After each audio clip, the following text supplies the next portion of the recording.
নমস্কার। আজকে প্রণবেন্দু দাশগুপ্তের কবিতা পড়ব। কবি প্রণবেন্দু দাশগুপ্তের কবিতা। প্রথম কবিতার নাম দুই ভূত। মদ্যপান ছেড়ে শুধু বদমাইশি করে যাওয়া ভালো, বদমাইশি ছেড়ে শুধু মদ্যপান করে যাওয়া ভালো। দুটো ভূত তারস্বরে চেঁচাতে চেঁচাতে কোথায় অনন্তে চলে গেল। তারপর ঝিঝির শব্দের মতো তাদের ফিসফিস শুধু শোনা গেল হাওয়ার ভেতরে। এখনো বিতর্ক চলে, মাঝে মাঝে শোনা যায় তারা ভরা আকাশের দিকে তাকিয়ে তাকিয়ে পাশকালের কথা মনে না পড়েও অদ্ভুত অস্ফুট কীর্তনধ্বনি ভেসে আসে কানের ভেতরে। দুটোই কি করা যায় না একসঙ্গে? কে যেন শুধালো।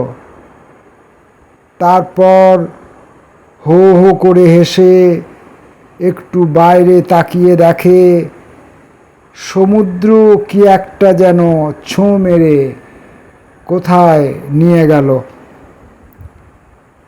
মাতাল মাতালকে বলল বাড়ি চলে যেতে। বদমাইশির রেল কাঁকড়ার গর্তের ফাঁকে রয়ে গেল শুধু।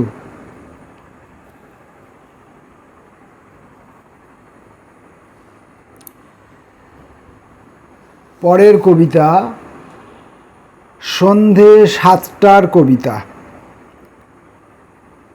রাস্তাটা গরম, কিছু গাছ ঘেরা মাঠের ভেতরে গেলে শীত শীত লাগে। ঢিবির উপরে কে যেন নিঃশব্দে বসেছিল। গরিব গুরবোর বেশ, রোগা মেয়ে ছেলে। সম্ভবত সকালে ট্রেনে গ্রাম থেকে কলকাতা শহরে এসেছে। জাদুঘর, পাতাল ট্রেনের ঝিকঝিক, শহীদ মিনার সব দেখে এসে কার জন্যে যাদবপুর ইউনিভার্সিটির ক্যাম্পাসের কাছে বসেছিল বুঝতে পারিনি। ঋণী আমি তবু রইলাম এই মুহূর্তের জন্য, যখন বাইরের গরম আর ভেতরের শীত সব কিছু মিলেমিশে পৃথিবীকে রেফ্রিজারেটরের মতো তৈরি করেছিল। একবার ভাবলাম মহামান্য পোপের মতো মাটিকে চুম্বন করে বলি, হে পৃথিবী ভালোবাসা নাও। কিন্তু আমি নিজেই তো কৃপা প্রার্থী, প্রেমের কাঙাল।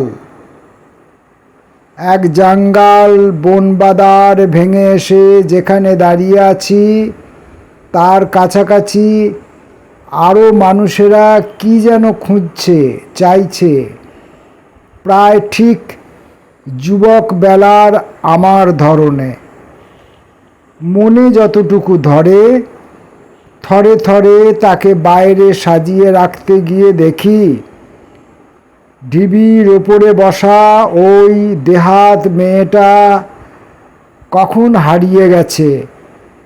স্কার্ট পরা একটা বড়লোকদের বাড়ির এক সুঠাম তরুণী সূর্যাস্তের দিকে তার সাদা কুকুরটাকে ছুটিয়ে ছুটিয়ে যখন আমার দিকে টাল খেয়ে তাকালো, তখন 7টা ঘড়িতে।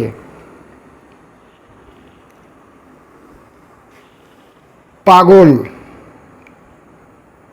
একদিন হিমরাতে চন্দন বনের কাছে বসেছিল বালক পাগল। শিশির ঝরেছে যেই তার উলঙ্গ বুকের কাছে, সে তখন হেসে উঠেছিল। তারও যে বলার থাকে, কেউ তা বোঝেনি বলে সে কিছুই বলেনি। সেও যে তৃষার্ত, কেউ তা বোঝেনি বলে তার পানিও মেটেনি। তবু অন্ধকার রাতে চুপি চুপি সে তার কিশোর শরীর নিয়ে চলে এসেছিল এই বনের ভিতরে। পাতা নড়ে চড়ে, শুধু পাতা নড়ে চড়ে, শুধু পাতা নড়ে চড়ে। হাওয়া কি জানাতে চায় তাকে কিছু? পাখি কি জানায়? মানুষ শাসিত এই পৃথিবীতে সে একটু ঠাঁই চেয়েছিল। এখন অবাক চোখে সে কেবল অন্ধকারে তাকিয়ে রয়েছে। আমরা প্রণবেন্দু দাশগুপ্তের কবিতা পড়ছি, অপরিণামদর্শীর জন্যে। ভিত নড়ে ওঠে, আমরা ছিটকে গিয়ে বাইরে চলে যাই। বাইরেও তেমন কোনো শক্ত জমি নেই। হা হা করে অরন্তুদ হাওয়া। দুহাতে তাঁবুর খুঁটি ধরা আছে। আবারও তো ঘর বাঁধতে হবে। নতুন পয়সার মতো বাজিয়ে দেখতে হবে বেঁচে আছি কিনা। হে আলো, হে অন্ধকার, হে পুরানো গোঙানি, হে প্রেম, আমাদের সঙ্গে এসো যেভাবে মেঘের কানাতে চলে চাঁদ, যেভাবে বুকের মধ্যে মাঝে মাঝে তবলার লহরা বেজে ওঠে, ঠিক সেইভাবে এসো। আমরা উদ্বাস্তু, তবু ঘরবাড়ি চাই। অপরিণামদর্শীর জন্যে, কিছু নয়, পুরোটা পৃথিবী পড়ে আছে। ঘুমের ভিতরে হাঁটা। ঘুমের ভিতরে হাঁটা কবে শুরু হয়েছিল?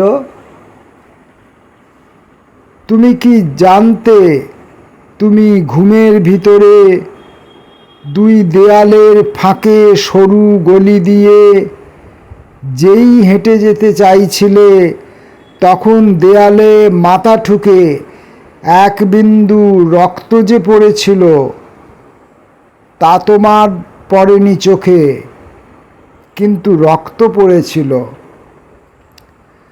আহত মানুষ তুমি এক ঘরে। তুমি তখন কি উড়ে গিয়েছিলে? হঠাৎ ওপরে ওঠা মানুষের মতো, যার ডানা নেই, উড়তে জানার নেশা আছে। তবু তুমি যে থেমেছো, গেছো, উড়ে গেছো, ছিন্ন হয়েছো। যেটুকু করলে লোকে ছোট ছোট দানা খুঁটে লুট করে সব গোলাঘর, সেটুকু কাজও তো তুমি করনি কখনো। শুধু ঘুমের ভিতরে বিদীর্ণ বেদানা হয়ে ছোট ছোট রক্তাভ বীজ ছড়িয়ে দিয়েছ। আহা, ছড়িয়ে দিয়েছ শূন্যে, কখনো মাটিতে। যদি এই সব দিকচিহ্ন ধরে আবার কখনো তুমি ফিরে আসো জাগরণে, ফিরে আসো বসতিতে, ঘরবাড়ি তৈরি করো নিজে। আমরা প্রণবেন্দু দাশগুপ্তের কয়েকটি কবিতা পড়লাম। আবার পরবর্তী কোনো কবিতা পাঠের ভিডিওতে দেখা হবে। ততক্ষণের জন্য নমস্কার।